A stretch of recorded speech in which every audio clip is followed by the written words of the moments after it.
Hello and welcome to Canto 3 of the Inferno. Welcome to Hell, I should say. That actually is the opening of Canto 3. Not so much welcome, but ill come, perhaps.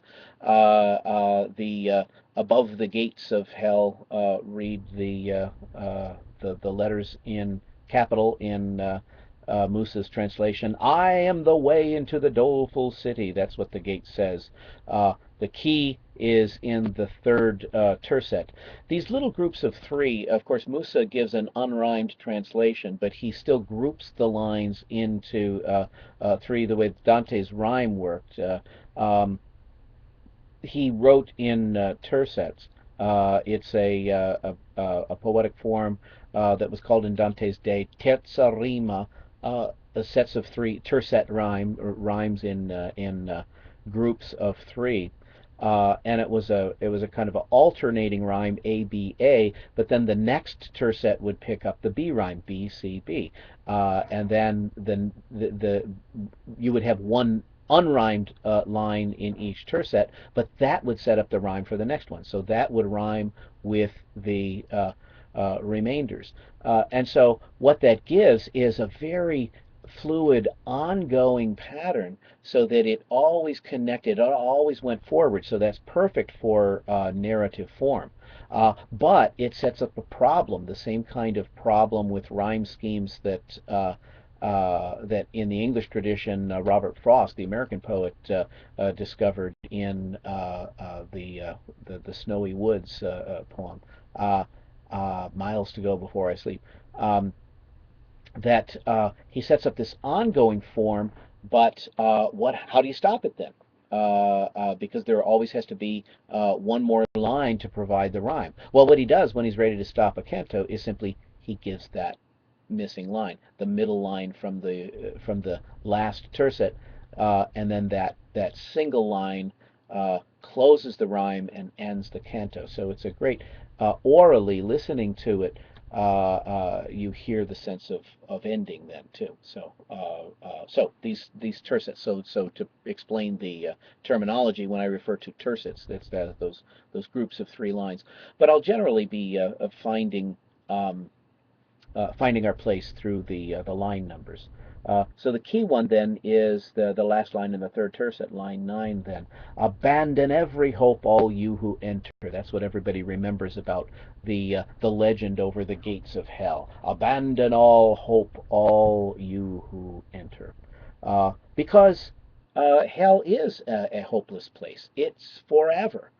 Um, Heaven is forever, but so is hell. You've made your choices. Not true of Purgatorio, of course. Um, so he reads the words on the gates. All he hears is the babble of Babel, the babble of confused languages. Tongues confused, a language strained in anguish, he says in line 25.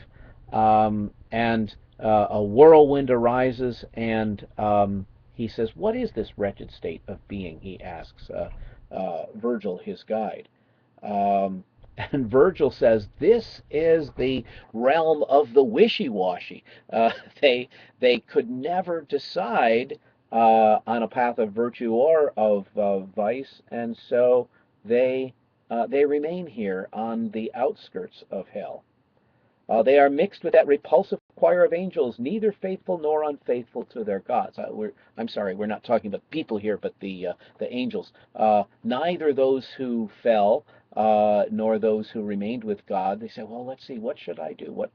And Dante, of course, lived in the fiercely sectarian, fiercely not sectarian in the religious sense, but the fiercely divided society that we describe between the Guelphs and the Ghibellines, and then even after the Guelphs became the sole ruling party, then between the white Guelphs and the black Guelphs.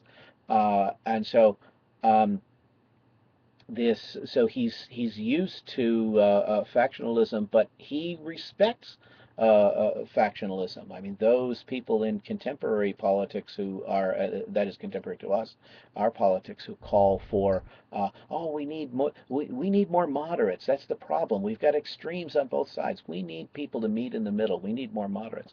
That notion of politics would be foreign to Dante. He said, no, no, you say what you are. You believe what you are, and the worst sin is to be the moderate that is lionized by many people. And I don't mean just now. All throughout history, there are a lot of things that are different from our time period, but not always the things that we think. Um, no, the wishy-washies, not even hell itself would receive them. So they're being stung by the wasp. Then Charon comes. Remember him? Not Charon Carpenter. Charon, actually the Charon. Caron. No, I'm thinking of Leslie Caron, the singer and dancer. Um, no, Charon, the ferryman. He didn't have wings. He wasn't that kind of ferryman. He was the guy who ran the ferry um, across the river Styx, the river in the underworld. So taking the souls to their final. Well, I guess we can't call it resting place because there's not a lot of rest in hell. So the damned souls are all cursing, and Charon just kind of beats them down with his oar. Um, the devil Charon, with eyes of glowing coals, this is line 109, summons them all together with a signal, and with an oar he strikes the laggard sinner.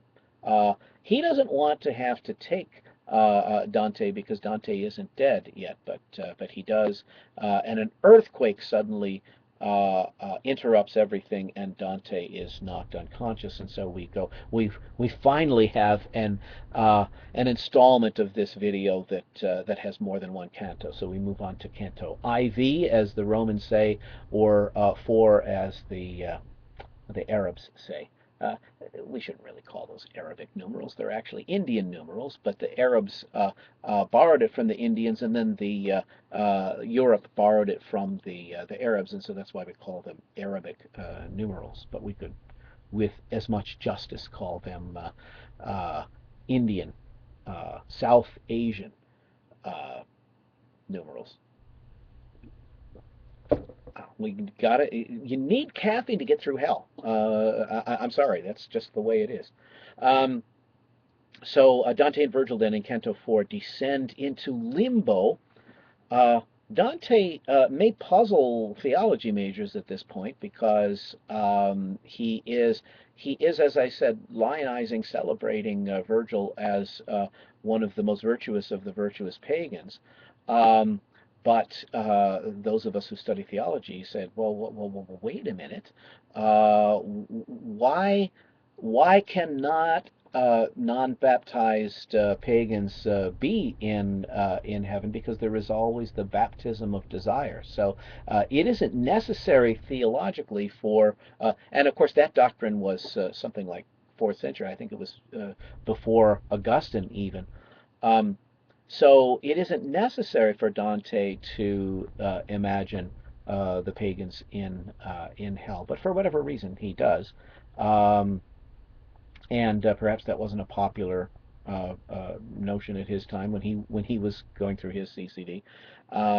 But nevertheless, limbo is in limbo are all of the great virtuous pagans, and they're all mentioned. And some names are going to be surprising, and that's going to the names are going to continue to surprise us because people that we would expect Dante to place in heaven sometimes show up in hell, and vice versa.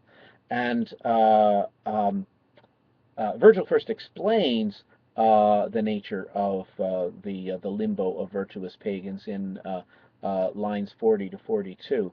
For this defect, that is, in being born before Christ, and for no other, we here are lost. In this alone we suffer, cut off from hope, we live on in desire. It's interesting that he uses that word desio, desire, because you would think that would signal immediately that theological phrase, the baptism of desire. Um, but so clearly he's thinking of it, but he maybe maybe he has a different understanding of the baptism of desire. Um, so now we move on. He sees a bunch of glorious poets. He's particularly interested in the poets, so they stand out for him. Um, it is the shade of Homer, line 88. Sovereign poet, and coming second, Horace, the satirist. Now, Homer, Dante understands Homer to be a great poet largely through tradition. Uh, Dante's era really would not have known too much about Homer. The Greek would not have been available to him. There were not even Latin translations, but there were Latin synopses, summaries, cliff notes, that sort of thing. So he knew from the manuscript tradition that Homer was revered by later generations, but he probably had not read the works of Homer. But Horace, he would have read. Ovid, who also tried his hand at epic form in the Metamorphoses, he would have known that backwards and forwards. Lucan, who wrote a kind of a merging of the epic tradition with his history.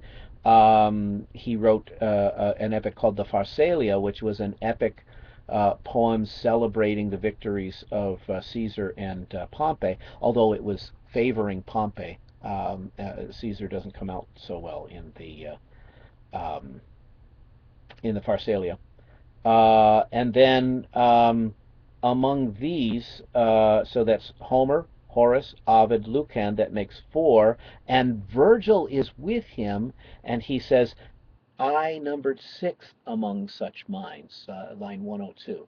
So being in that company, at first glance, he's essentially just stating the nature of the company. He's just making a statement of fact that he's there among these other fives. But of course, the implication is that he belongs there. He deserves to be there, a sixth among these great poets. So this is really flattering himself there.